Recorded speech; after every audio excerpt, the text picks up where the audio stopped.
बेळगावमध्ये मराठी भाषिकांची संख्या मोठ्या प्रमाणात आहे. कन्नड सक्तीला आम्ही विरोध केला पाहिजे असे मत शिवसेनेचे नेते प्रकाश शिरोडकर यांनी मंगळवारी व्यक्त केले. बेळगाव मराठा मंडळ मंगल कार्यालयात MES आणि शिवसेनेच्या संयुक्त सभेत ते बोलत होते. कर्नाटक सरकारकडून मराठी भाषिकांवर सातत्याने अन्याय होत आहे. या संदर्भात आधीच राज्यातील 2 मंत्र्यांना निवेदन देण्यात आले आहे असे त्यांनी सांगितले. त्याशिवाय आमचे 2 समन्वय मंत्री जे नंतर चीफ सेक्रेटरी या सर्वांना पत्र लिहिलेले आहेत. अशा स्वरूपाचं पत्र लिहिलं होतं. कालचं शेवटचं पत्र महाराष्ट्र कर्नाटक विषय महाराष्ट्र कर्नाटक सीमाप्रश्न मध्यवर्ती महाराष्ट्र समिती 21/2/25 चे निवेदन 21/4/25 चे निवेदन 10/6/25 रोजी 25 चे निवेदन 21/4/25 व 10/6/25 रोजीच्या पत्राने मध्यवर्ती महाराष्ट्र समितीने पत्र पाठवित आहे. परंतु आम्हास खेदाने नमूद करावे असे वाटते की उच्च अधिकार समिती तज्ञ कमिटी अद्याप या समित्यांची एकही बैठक झाली नाही. 2 समन्वय मंत्र्यांची नेमणूक झाली, परंतु पाठपुरावा करून सुद्धा त्यांच्याकडून सध्या सीमा भागातील मराठी भाषिक जनतेवर होत असलेल्या अन्यायावर करावयाच्या उपाययोजनेवर कोणतीही कारवाई झालेली नाही. कालच दिनांक 24/7/25 रोजी बेळगाव महानगरपालिकेमध्ये मराठी भाषिक नगरसेवक मराठी भाषेतून आपले म्हणणे मांडत असताना फक्त बघ्याची भूमिका घेणार त्याचवेळी कर्नाटक शासन केरळ राज्यामधील आपल्या कन्नड भाषिकांच्या अन्यायासाठी हक्कासाठी मिळवून देण्यासाठी वेळोवेळी केरळ सरकारशी पत्रव्यवहार करते आणि त्या भाषिक अल्पसंख्याक आयोगाकडे देखील आपला पत्रव्यवहार चालू ठेवते, पाठपुरावा करत आहे. सोबत या सर्व पत्राची महाराष्ट्र शासनाला आम्ही पत्रव्यवहार करून आपल्या सर्व पत्र पाठवित आहोत. या सर्वोच्च न्यायालयातील आपला प्रबळी दाव्याची सुनावणी तारीख लवकरच निश्चित होण्याची शक्यता आहे.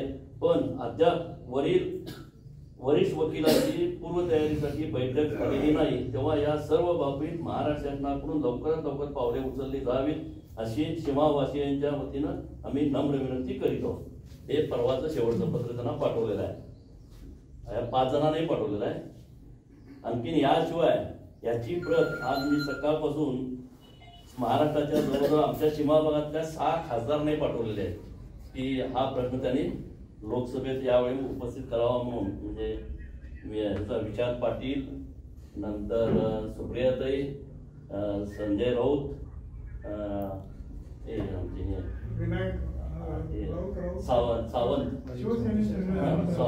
अरविंद सावंत या सर्वांना पाठवलेलं आहे. आणि मी स्वतः फोनवर याच्याशी बोललेलं आहे विशाल पाटलांची की हा प्रश्न आपण उपस्थित करावा आणि भाषिक अल्पसंख्याकांच्या आयोगात त्यांना दिलेले अहवाल आहेत मागच्या वेळी ते तरी सर्वांनी मिळून चर्चा करून 2-4 खासदारांनी उपस्थित करावं अशी विनंती केलेली आहे. आता बघूया काय होतं याच्यानंतर. कॉर्पोरेशन कमिशनच्या बाबतीत माधुरींना सांगितलं होतं आणि आम्हाला नाही की तुम्ही 2-4 नगरसेवक आणि माझी महापौर कोण आले तर तुम्ही जाऊन त्या कॉर्पोरेशन कमिशनरकडे वेळ मागावी. वेळ दिल्यानंतर आपण जाऊन त्यांच्याशी चर्चा करून ते निवेदन माझ्याकडे तयार आहे. जसं काल यानंतर MES नेते मनोहर केणेकर यांनी सांगितले की बेळगावमध्ये कन्नड सक्तीच्या अंमलबजावणीचा निषेध करण्यात येत आहे. त्यामुळे 8 मार्च रोजी MES संघटनेतर्फे भव्य आंदोलन करण्याचा निर्णय घेण्यात आलाय. बैठक संपन्न झाली आणि या बैठकीमध्ये परवा निवेदन दिल्यानंतर DCने जी आपल्याला मुदत टाइम देता येत नाही असं म्हटले, त्याला आम्ही आमचा अल्टरनेटिव्ह 10-12 दिवस म्हणून सांगितलं होतं. त्याप्रमाणे त्या निवेदनात लिहिलं होतं की 10-12 दिवसामध्ये जर ही कन्नड सक्ती जर मागे घेतली नाही तर आम्ही मोर्चाकडून त्याप्रमाणे आज मध्यवर्ती महाराष्ट्र एकीकरण समितीच्या बैठकीमध्ये सोमवार दिनांक 11 ऑगस्टला हा मोर्चा काढायचा ठरलेला आहे. आणि हा मोर्चा धर्मवीर संभाजी चौकातून DC ऑफिसवर जाईल. आणि यासाठी येत्या 2 दिवसामध्ये महाराष्ट्र एकीकरण समितीच्या घटक समितीने बैठक घेऊन याच्या प्रचार करायला लागावं. कारण आज आर या पार या दृष्टीनं आम्ही ही कन्नड सक्ती थांबवल्याशिवाय गप्प राहणार नाही या दृष्टीनं प्रत्येक कार्यकर्ता कामाला लागलेला आहे.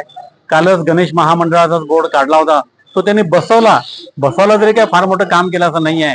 पण ही वक्रदृष्टी कर्नाटक शासनाची दिसून येते मराठी माणसावरती ती बदलण्यासाठी आणि जोपर्यंत सुप्रीम कोर्टाचा निकाल लागत नाही तोपर्यंत यांनी कर्नाटकचे कायदे इथे लागू करण्यात या मागणीसाठी आम्ही मोर्चा काढणार आहोत. त्याप्रमाणे हा मोर्चा होईल. अलीकडेच जिल्हाधिकाऱ्यांना या संदर्भात निवेदन देण्यात आले होते, तेव्हा त्यांनी वेळ मागितला होता. परंतु 8 मार्चपर्यंत आमच्या मागण्यांवर योग्य प्रतिसाद मिळाला नाही तर आम्ही मोठ्या प्रमाणावर आंदोलन छेडू असा इशाराही केणेकर यांनी दिलाय. संकल्प शिंदे, KMM मराठी, बेळगाव.